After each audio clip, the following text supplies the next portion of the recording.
Hey guys, it's Cameron for the series mirror the new Netflix show Big Mouth. This is season 1, episode 1, Ejaculation.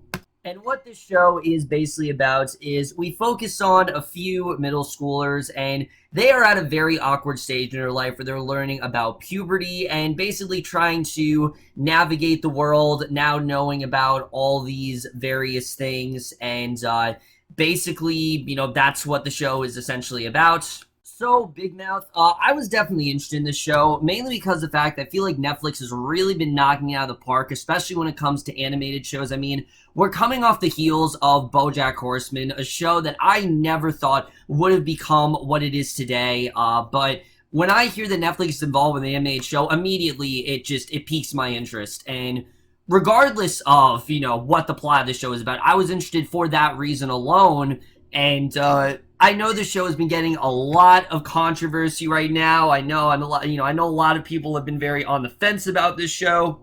And I will say, after watching this first episode, do I think that controversy is warranted? Hell yes. I mean, this is a very crude adult show, but I do think the show does have a lot of potential. It's not a perfect first episode, but I overall did enjoy myself watching it. But let's just get into it, starting off with the cast.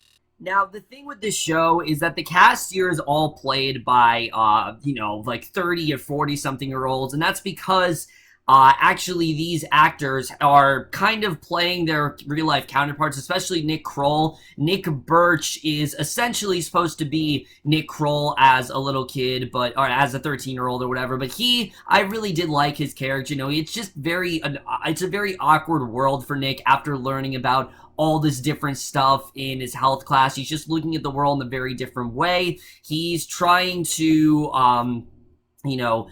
move on from all this stuff and go about his life, but he can't help but do it. He's intrigued by everything he's heard about, and you can tell that he really does want to know more, and I thought he definitely was really good here. It was a lot of fun to watch, but who I liked even more was him as Maurice the Hormone Monster. This character is just so fun to watch because he essentially is Nick's inner temptation. He's the one that's like, oh, you want to jack off. You want to do it right now. He's that sexual urge that you get in your head, and he was a lot of fun to watch. Yes, it's very crude at times, but I thought it was definitely really funny. I thought there was a really particularly funny scene between the Hormone Monster and Nick towards the beginning of this episode. There's just a lot of fun to watch, and again, you can just tell that Nick, his inner temptations are kind of getting to him, and it was definitely a lot of fun to watch. And the way the Kroll would go between those two voices, I did find very impressive, and I think he definitely did a good job there. I've always been a fan of Nick Kroll, and this show just kind of heightened my likability of him.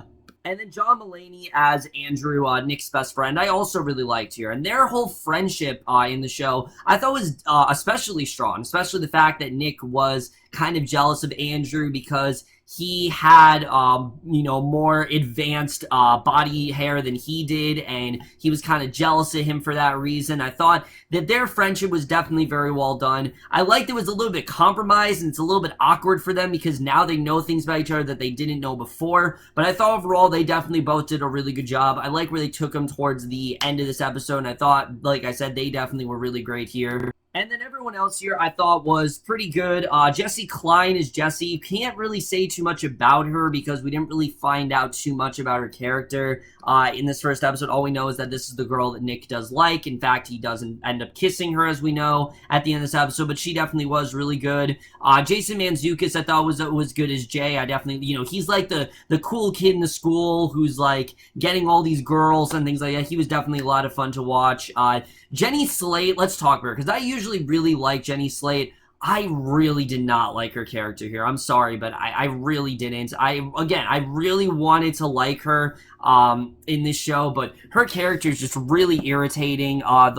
She's a SJW, basically. Like, that's what she is. She's like a social justice warrior in the show, and that part was kind of annoying, but also the fact that her character as well just really got on my nerves at points, and I'm really not the hugest fan of her.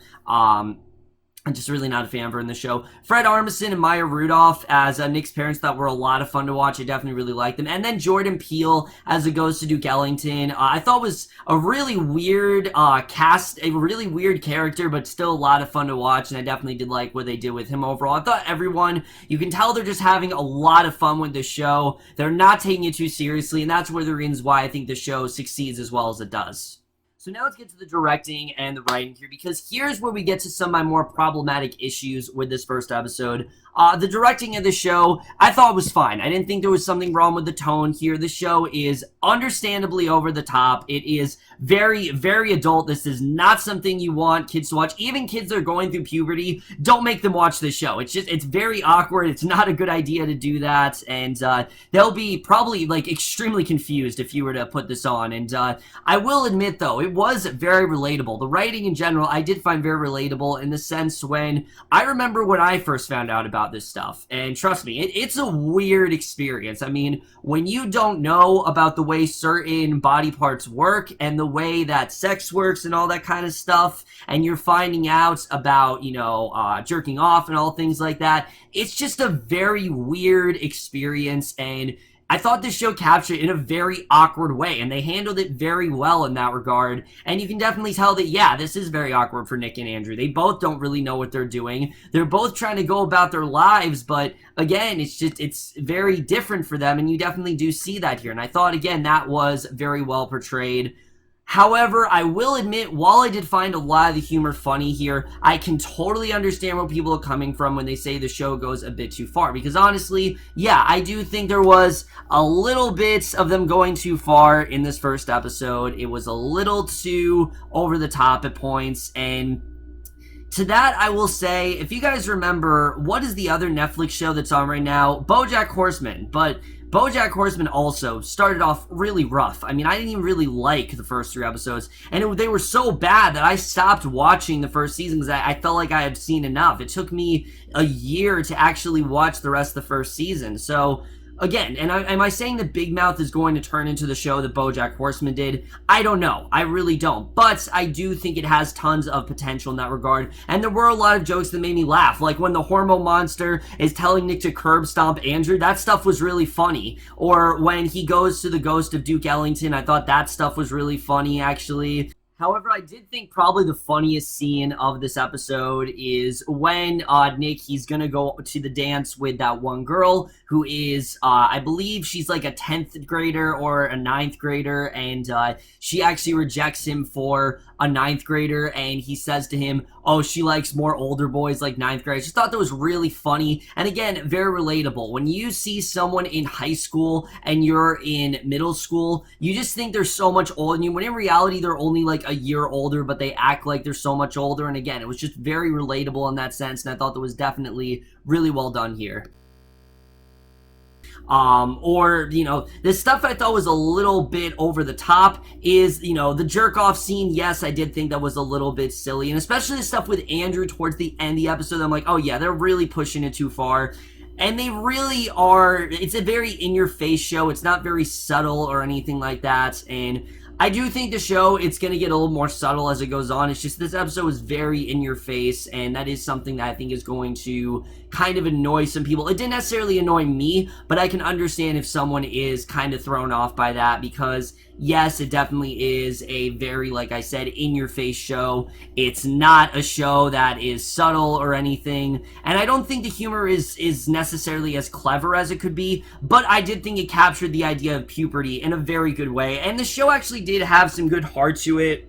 That scene between Nick and Andrew at the end of the episode, I did think was very well done. I think their friendship is going to kind of be the emotional crux of the show. Like, in the more emotional moments, I think we're going to turn to their friendship, and I'm all for it. I like their friendship overall. I think the 2 actors, like I said, they work very well together, and the animation as well, I think, again, it's gross, but it needed to be. It's very awkward in that way, but I do really like the animation. I think it looks really good. It's a lot of fun to watch at points. Yes, there are some things that I didn't necessarily need to see, especially in this first episode, but I thought that the animation was really good here, and I definitely did enjoy it. The score is fine, the editing, you know, is whatever. Also, I do have to say that I actually found it very funny that the reason the show is called Big Mouth is because Nick himself actually has a big mouth when he kisses when he kisses Jessi. She says that he has a big mouth. I thought that was actually really funny. Again, it's just really focusing on how awkward of a situation this is for him. The title itself is very awkward, and that's something else I thought was definitely going to be a lot of fun to watch for sure. Their relationship I'm very interested in. Overall, guys, I definitely did enjoy this first episode. There's not really a ton to say here. Moving forward, I'm guessing like the main story is going to be Nick trying to pursue a relation with Jessi and seeing how that kind of works out. Because, I mean, it's kind of awkward between the two now. You know, now they've kissed and everyone knows about it, and now it's just about, you know, where do they really go from here? Do they pursue a relationship? Do they keep their distance from each other? This story I am definitely interested in. I'm looking forward to seeing really where this is going to go. This is a show that I do definitely want to stick with. Yes, I do think it got a little too over the top at points, but when it was funny, it was really funny, and I do think they did overall a really good job of, you know, capturing the ridiculousness of everything that was really going on. So how awkward of a topic it really is, because it is just, like I said, a very awkward time for, you know, a 13-year-old. But I overall definitely did enjoy this episode. I'm definitely going to give the first episode of Big Mouth, Season 1, Episode 1, Ejaculation, a B. So overall, guys, from the series premiere of Big Mouth, let me know what you guys thought of this episode overall. Left your thoughts. Like I said, I definitely did enjoy the show. I can understand if someone didn't. It's definitely not for everyone. Trust me, I completely understand if you guys did not like the show or found offensive. I totally understand. I'm going to try to finish the first season, though, and then I will, you know, by then I will know, like, my full opinion on the show and how I feel about it. But I will, guys,